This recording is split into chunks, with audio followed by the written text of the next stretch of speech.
Bismillahirrahmanirrahim. Assalamualaikum warahmatullahi wabarakatuh. Halo teman-teman semua, kembali lagi bersama aku Salma Kisma Ridwa dengan NIM 1807906 dari Pendidikan Guru Pendidikan Anak Usia Dini. Ya, di video kali ini Salma akan membahas seputar anak berkebutuhan khusus gitu. Ya, yang kita ketahui gitu ya, anak berkebutuhan khusus itu pada awalnya memiliki arti anak berkebutuhan khusus itu anak cacat, baik secara fisik maupun secara mental.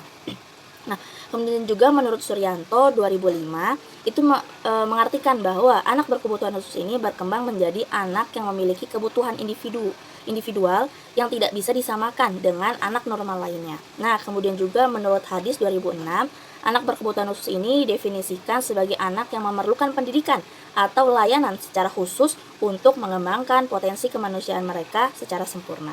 Ya, di sini sama mengambil contoh itu pertama ada anak autis. Nah, anak autis ini merupakan adanya gangguan perkembangan yang berhubungan dengan perilaku yang umumnya disebabkan oleh kelainan struktur otak atau fungsi otak gitu.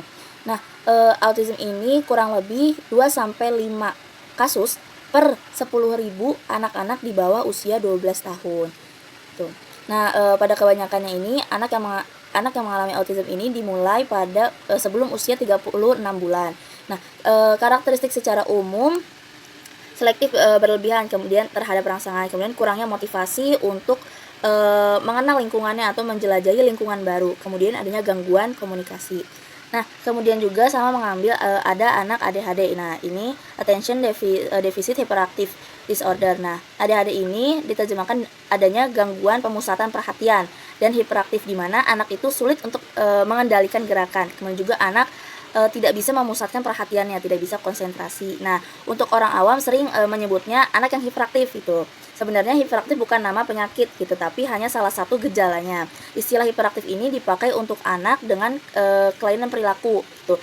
Sebenarnya pada anak normal pun ada gitu tahap perkembangan tersebut gitu. Nah, juga mengalami semacam hiperaktif, tetapi istilah yang dipakai untuk anak normal adalah overaktif.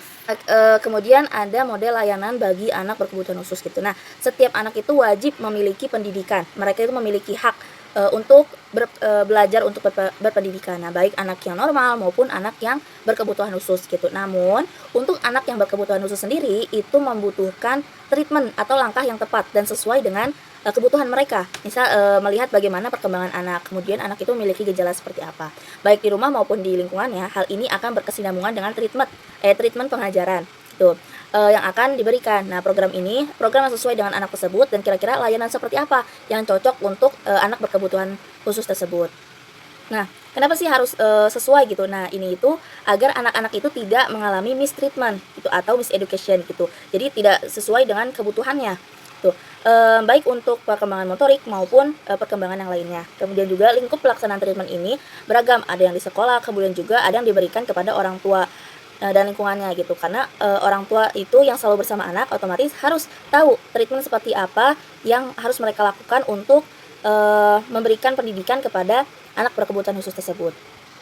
Nah, treatment ini juga atau langkah ini juga itu harus mendapatkan dukungan dari lingkungannya. Kenapa? Jika lingkungannya tidak mendukung, berarti secara otomatis anak itu belum bisa menyesuaikan, karena anak berkebutuhan itu harus diberikan motivasi, diberikan treatment sesuai dengan kebutuhannya, dan ini harus didukung oleh lingkungannya agar lingkungannya juga dapat membantu perkembangan anak berkebutuhan khusus ini gitu. Nah, kemudian juga ada pendidikan inklusif. Nah, ini itu memastikan semua anak dapat belajar sesuai dengan kebutuhan mereka.